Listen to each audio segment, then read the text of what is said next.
Neumonías atípicas. Vamos a tratar hoy atípicas, que son un grupo de infecciones pulmonares producidas frecuentemente por algunos agentes bacterianos, aunque también pueden haber virales. Entre las bacterias que vamos a estudiar está el Mycoplasma pneumoniae, la Legionella pneumophila y la Chlamydophila pneumoniae. Antes de iniciar con las bacterias, vamos a recordar la estructura del pulmón normal, del parénquima pulmonar. Como ustedes se recordarán, pues los sacos alveolares tienen que estar completamente vacíos, cubiertos de un epitelio, el cual permite el intercambio gaseoso para permitir que haya una oxigenación constante. Entonces el endotelio que reviste los capilares es un tejido, el epitelio que reviste los espacios aéreos y el espacio intersticial que es capaz de albergar las fibras de tejido conectivo de soporte, que son las estructuras que detienen esta formación completamente.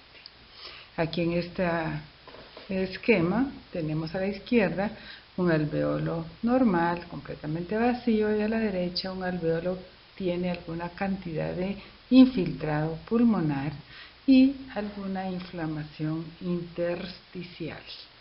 Entonces, la neumonía atípica, por su definición, es atípica porque la inflamación es sobre todo intersticial. La siguiente fotografía ya es un corte histológico en donde se encuentra una infiltración leucocitaria importante, los leucocitos aquí en el espacio.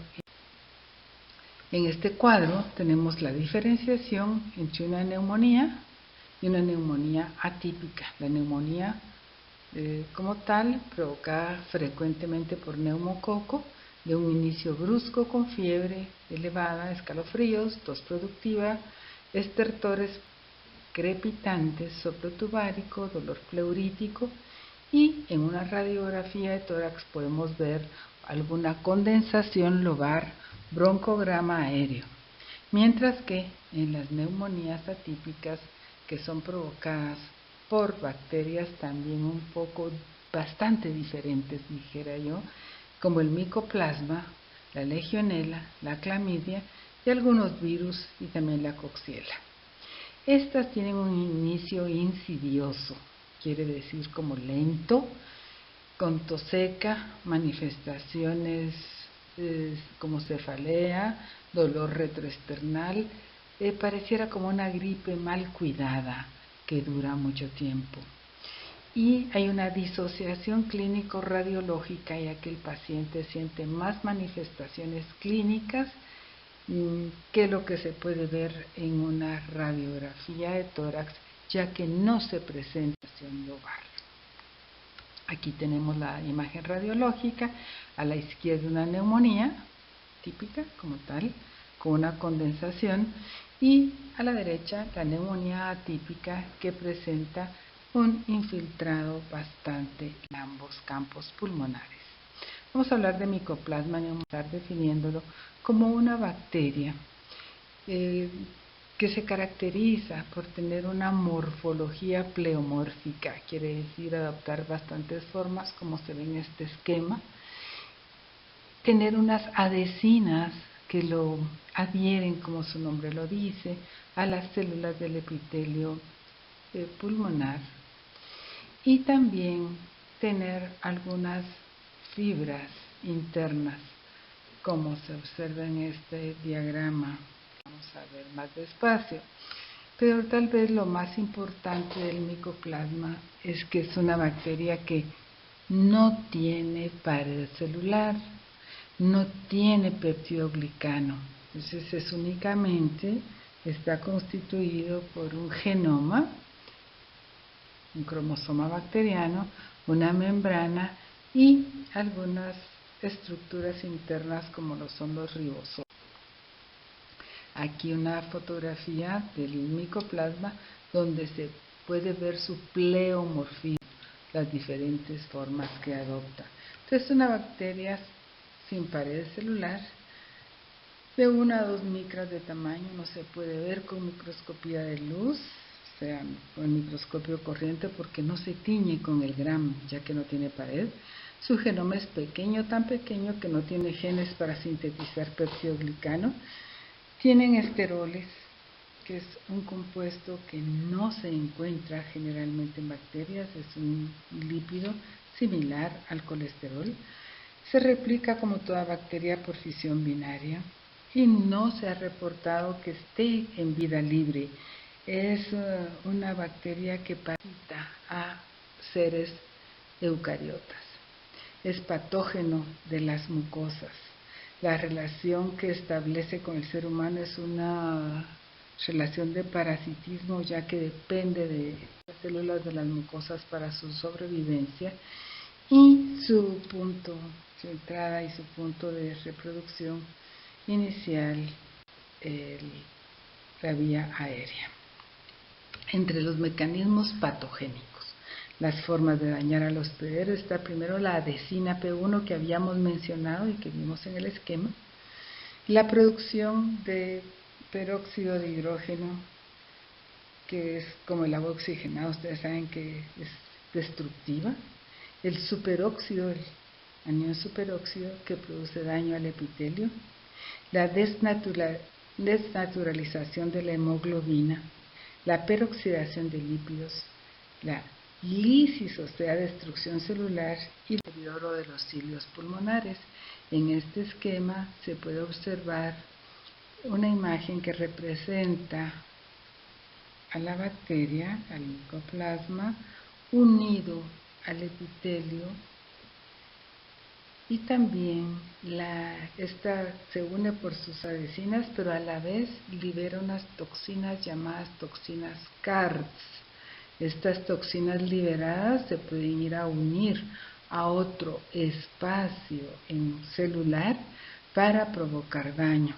Pero si regresamos a la adherencia, esta adherencia a la célula es el inicio del proceso patogénico, ya que la bacteria va a producir cambios a nivel citoplasmático y posteriormente intranuclear, en el cual cambia la síntesis de proteínas. Estos cambios también inhiben la producción de productos del oxígeno a través de los neutrófilos. Por otro lado, la toxina CARS es capaz de penetrar la célula y producir cambios a través de inducir apoptosis, o sea, muerte celular. Asimismo, desreprimir genes para la producción de prointerleuquina 1 beta y también interleuquina 18. En la microscopía electrónica de este fenómeno que acabo de hablar, se puede observar aquí a la bacteria uniéndose a través de sus adhesinas a la célula del epitelio del aparato respiratorio y la liberación de las toxinas que van a producir el daño hacia el interior de la célula. Esto puede dar un síndrome de estrés respiratorio adquirido en la comunidad llamado CARS. Esta toxina es una exotoxina, o sea que es liberada, y es una ADP ribosiltransferasa, similar a lo que vimos con la Bordetella pertussis. Es una toxina que causa vacuolización y ciliostasis en la célula del hospedero, así como también pérdida de los cilios, que ustedes saben que son fundamentales en la expulsión de partículas hacia el exterior del arco pulmonar. Esto hace que haya una reducción de oxígeno, de glucosa y de aminoácidos, un desprendimiento de las células del epitelio. La toxina CAR es responsable de los radicales libres producidos durante el proceso patológico de esta enfermedad. Hay una gran producción de RNA mensajero alto que provoca la síntesis de interleuquina 8, de factor de necrosis tumoral alfa, de interleuquina 1 beta, que lo vimos previamente, atracción de células inflamatorias, hiperreactividad bronquial y deterioro de la función pulmonar. Desde el punto de vista clínico, el periodo de incubación es corto, puede ser de 3 días o largo como 3 semanas, como les dije al principio, como una gripe mal cuidada. Se inicia con tos de 3 a 4 días, traqueobronquiolitis. A la auscultación se escucha únicamente un roncus, no los típicos estertores de una neumonía, seguido de un cuadro neumónico atípico. Se describen complicaciones en el sistema nervioso central. Los casos fatales se han asociado a neumonía difusa, diestrés respiratorio con trombosis respiratoria, coagulación intravascular diseminada y un fallo multiorgánico. La patología postmortem revela sitios focales de bronquiolitis, obliteración de alvéolos, edema intraalveolar y hemorragia. La microscopía electrónica muestra el epitelio pulmonar con micoplasma localizado en la superficie del epitelio bronquial. Se puede presentar leucocitosis moderada de 15.000 leucocitos por microlitro. En la coloración de Gram pues no es significativa, ya que, como sabemos, esta bacteria no se tiñe adecuadamente por no tener pared. Y en la radiografía de tórax hay una imagen de bronconeumonía. En la imagen, un corte histológico pulmonar que vimos previamente, hay un engrosamiento de este intersticial. En el diagnóstico nos tenemos que apoyar en datos clínicos y epidemiológicos. El paciente a usted le dice generalmente que ya tomó algún antimicrobiano, algún beta-lactámico, ya tomé amoxicilina con clavulónico, doctor, y sigo igual. Eso es muy característico. También nos tenemos que apoyar en la edad del paciente, ya que es una enfermedad sobre todo en niños y jóvenes universitarios, así como ustedes, y también en pacientes inmunocomprometidos. La radiografía de tórax, que es poco específica, que presentas únicamente ese pequeño infiltrado. La serología se puede hacer anticuerpos IgM o IgA. Se ha ensayado también hacer un antígeno nasal, un hisopado nasal para buscar el antígeno de micoplasma. Y ahora hay PCR y cultivo de micoplasma, el cual es un poco difícil. Esta es otra radiografía de tórax donde no se ve ningún hallazgo muy característico. Y el tratamiento va dirigido a macrólidos, que ustedes saben que actúan a nivel de los ribosomas. Ya, ningún antimicrobiano de pared celular, también se usa quinolonas. Es endémica en todo el mundo. Adquirida en la comunidad y lugares semicerrados como campamentos militares y universidades. Afecta principalmente a jóvenes y la Organización Mundial de la Salud estima que causa aproximadamente 3.5 millones de muertes cada año. O sea, es bastante considerable, más alto que el COVID. Lo que pasa es que no se mueren todos juntos. Hablemos del otro agente infectivo causante de neumonía atípica, que es la Legionella pneumófila.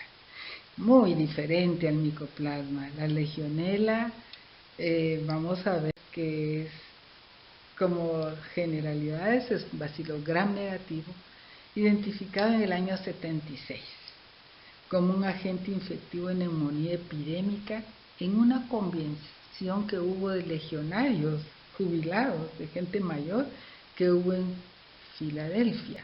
Entonces, por eso se le llamó la neumonía de los legionarios, y de ahí el nombre de Legionella. Se caracteriza porque entra al ser humano por inhalación de aerosoles que vienen de agua, de equipo de aire acondicionado, conteniendo gran cantidad de Legionella pneumófila. O sea, esta enfermedad está asociada a la utilización de aire acondicionado, sobre todo en lugares donde hay reunión de muchas personas y mayores, adultos ya mayorcitos. La Legionella pneumófila ha sido encontrada colonizando nichos ecológicos muy extremos. Esta bacteria soporta el hielo antártico a 0 grados, así como también hábitats muy ácidos, con temperaturas altas, mayores de 60 grados. El hospedero natural de esta bacteria, o sea, cuando esté en el agua o en el hielo, son amebas y ciliados. Es un saprófito acuático ubicuo. ¿Qué quiere decir esto? Que pues no puede vivir ella como vida libre, sino que tiene que asociarse ahí con una ameba o con algunos protozoos o ciliados del agua. También necesita formar biofilms, unirse a sus parientes para estar junta y poder atacar como un conjunto bacteriano. Los humanos somos hospederos accidentales. Solo se ha descrito un caso de transmisión humano a humano. O sea, clásicamente su transmisión es por aerosoles de aire acondicionado. Esta bacteria se tiñe débilmente como gram negativo, es delgadita, pleomórfica, en tejido se observa como un cocobacilo. No crece en los medios habituales, en estos de macón que agar sangre, nada. Necesita L-cisteína y el hierro también estimula su crecimiento. Es un aerobio obligado. Se ha considerado como un patógeno oportunista intracelular. En el ambiente, como les dije, la legionela se replica en el agua, pero en amebas, adentro de una ameba como la Acanthameba castellani.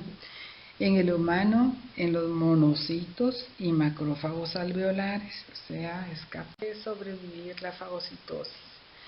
Presenta una replicación bifásica.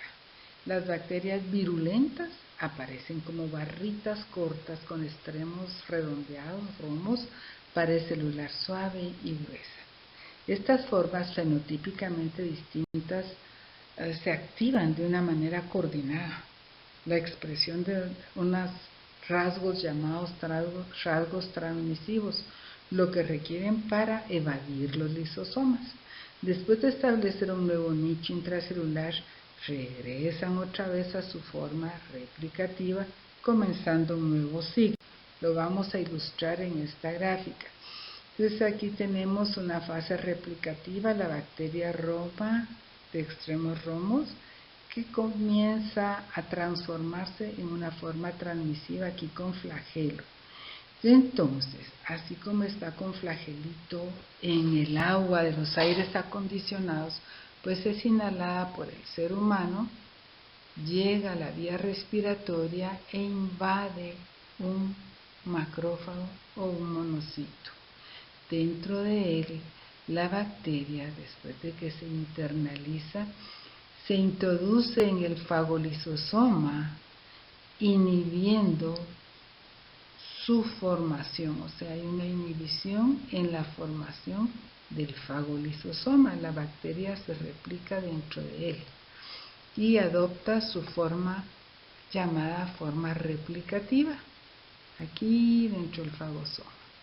Poco a poco va adquiriendo factores de transmisibilidad, tiene flagelo, y se convierte en una forma transmisiva y de esta forma sale de la célula fagocítica otra vez hacia el medio ambiente, en donde se encuentra un ambiente adecuado, acuoso, agüita, y ella puede vivir haciendo sus biofilm, uniéndose a otras sus similares. Esta se vuelve a replicar en su fase replicativa, adquiere factores de transmisión en su evolución para volver a ser inhalada. Entonces tiene dos fases de replicación, de vida, una replicativa y una transmisiva, Y lo más importante quizá de recordar en esta diapositiva es que puede sobrevivir la fagocitosis a través de interferir con la unión del fago-lisosoma. Aquí tenemos a la Legionella pneumófila dentro de la célula, un esquema que nos indica que secreta algunas sustancias que impiden que la célula humana la destruya. Estas tijeritas lo que ilustran es que inhibe en gran medida la formación de los fagolisosomas para poder sobrevivir dentro de ellos. Aquí dos esquemas de la forma transmisiva y la forma replicativa. Desde el punto de vista patogénico, se replica en macrófagos alveolares y epitelio de adultos mayores e inmunocomprometidos. La replicación en humanos tiene una porina de membrana bacteriana que se une al C3b. Este se une al receptor de C3, o sea, el complemento en el fagocito. Dentro del fagocito hay bloqueo de la unión del fagosoma con el lisosoma y resistencia a los productos del oxígeno. Hay producción intracelular de enzimas proteolíticas de parte de la bacteria que produce lipasa, fosfatasas y nucleasas. Por lo tanto, hay una destrucción de las células del hospedero. Estimula la producción de quimiosinas y citocinas, una respuesta inflamatoria activa, activación de macrófagos por la acción de TH1 y gamma interferón, lo que al final elimina la infección. Desde el punto de vista clínico, la legionelosis puede tener dos presentaciones clínicas diferentes. Una, la enfermedad del legionario, y la otra, la fiebre de Pontiac. La primera, la del legionario, es la enfermedad que suele manifestarse como una neumonía, aunque el espectro clínico puede variar desde una enfermedad leve, moderada, hasta enfermedad grave con fallo multiorgánico. La fiebre de Pontiac es una enfermedad autolimitante, como una gripe, que sin mayor complicación. Algunos hallazgos radiológicos que no son específicos, son bastante leves, y una coloración aquí de la bacteria, pero esto no es un gramo, es una coloración de plata donde se puede observar la bacteria de los fagocitos. Desde el punto de vista epidemiológico, tiene una distribución mundial, se encuentra en ambientes acuáticos naturales. Acuérdense que sobrevive el hielo, ambientes ácidos, en el agua, se asocia con amebas, acuérdense. En equipos de refrigeración también. Se desconoce su prevalencia a nivel mundial. La mortalidad es del 15% en pacientes inmunocompetentes y del 75% en personas inmunocomprometidas. Su diagnóstico se hace con un frote de esputo con tinción de plata. Se puede hacer titulación de anticuerpos fluorescentes, cultivo, detección de ADN, los rayos de X de tórax que nos ayudan pero que realmente no son significativos, y el tratamiento otra vez con macrólidos y con fluoroquinolonas. O sea, sin tratamiento anterior. La prevención: en algunos países es obligatorio realizar controles para la prevención de la legionelosis en instalaciones que utilicen agua en su funcionamiento, que produzcan aerosoles y se encuentren ubicadas en el interior y exterior de edificios de uso colectivo, instalaciones industriales o medios de transporte. Finalmente, vamos a hablar de la última atípica, que es la clamidófila pneumonia rara. Esta pertenece a la familia Chlamydiaceae, que comprende la Chlamydia trachomatis, la Chlamydia psittaci y la Clamidófila pneumoniae. O sea, cuando les digan clamidia, no se vayan todos por la trachomatis, que es la que más han oído porque es la de transmisión sexual. Esta Clamidófila pneumoniae es de la misma familia, pero afecta los pulmones. Son parásitos intracelulares obligados. Inicialmente eran considerados virus grandes, no que tenían peptidoglicano, entonces se clasificaron como bacterias. Poseen una membrana interna, su membrana externa, como cualquier bacteria gram negativa. ADN, ARN, ribosomas sintetizan sus propias proteínas, ácidos nucleicos y lípidos y son sensibles a los antibióticos, o sea, son bacterias. Su ciclo vital tiene dos formas, unas formas infecciosas que son inactivas, que no producen daño, que se llaman cuerpos elementales. Estos viven en el suelo, por ejemplo, son resistentes. Y unas formas no infecciosas con actividad metabólica que se denominan cuerpos reticulados. Las características de la Clamidófila pneumoniae son que es patógeno humano, produce bronquitis, neumonía, sinusitis, faringitis y coronariopatía.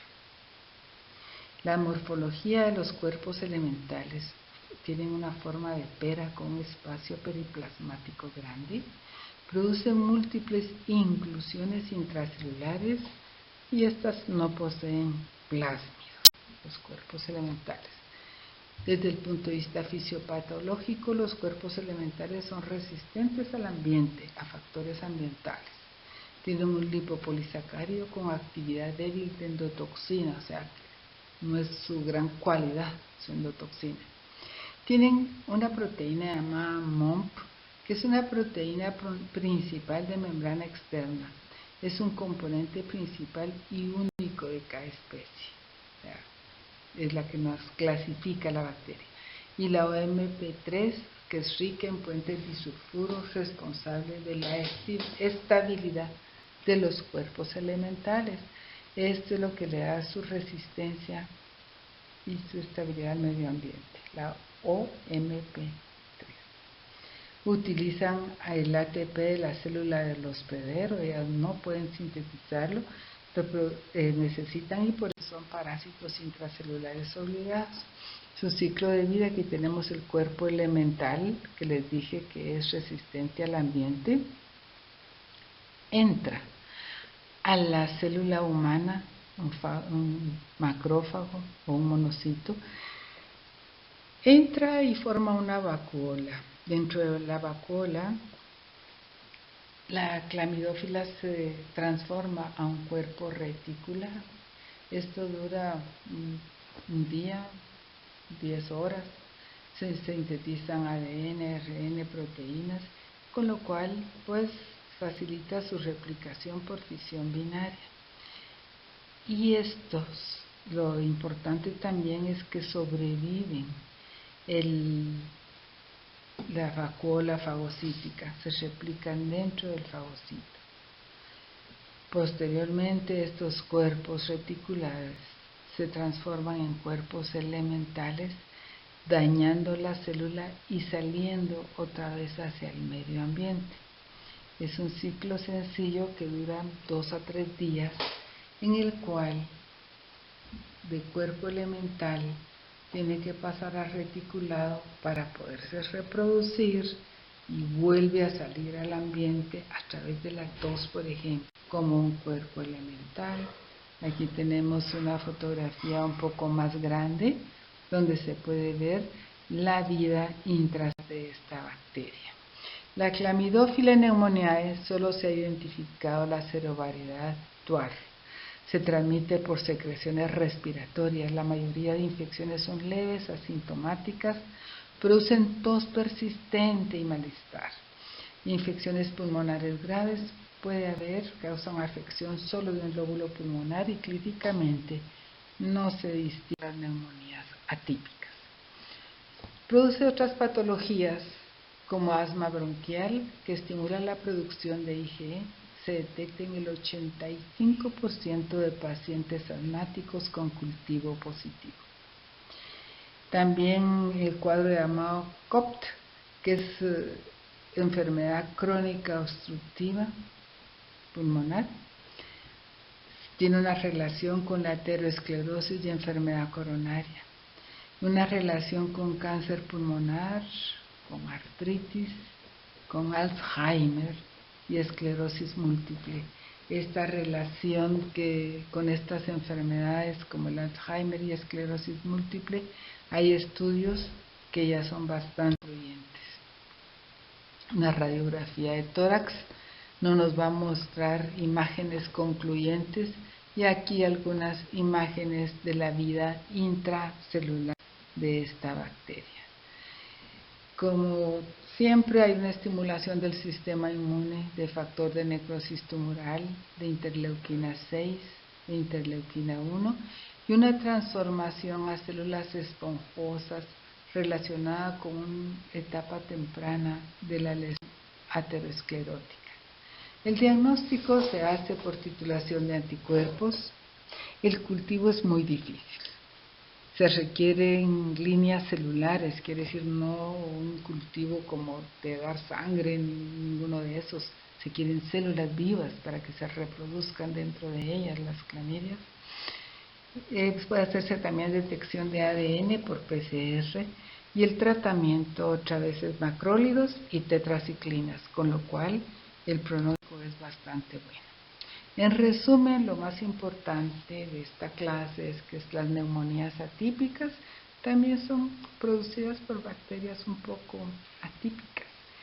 El Mycoplasma pneumoniae, ¿qué dijimos de que era lo más sobresaliente? Pues que no tiene pared celular y que le da sobre todo a jóvenes y a niños. ¿Qué dijimos de la Legionella pneumófila? Que es una bacteria también un poco rara porque se reproduce en el agua, sobrevive extremos de temperatura, pero que necesita estar acompañado de alguna ameba y se transmite por aerosoles, sobre todo provenientes de aire acondicionado y en adultitos mayores, en gente mayor. Y finalmente, la Clamidófila pneumonia, que realmente puede dar en todas las edades y que es una bacteria muy pequeñita, intracelular obligada. No puede vivir solita, no puede reproducirse fuera de una bacteria, de una célula eucariota, ya que no produce ATP. Necesita la producción de ATP dentro de la célula. Gracias, jóvenes. Tienen por ahí mi correo electrónico. Si tienen dudas, estoy totalmente a sus órdenes.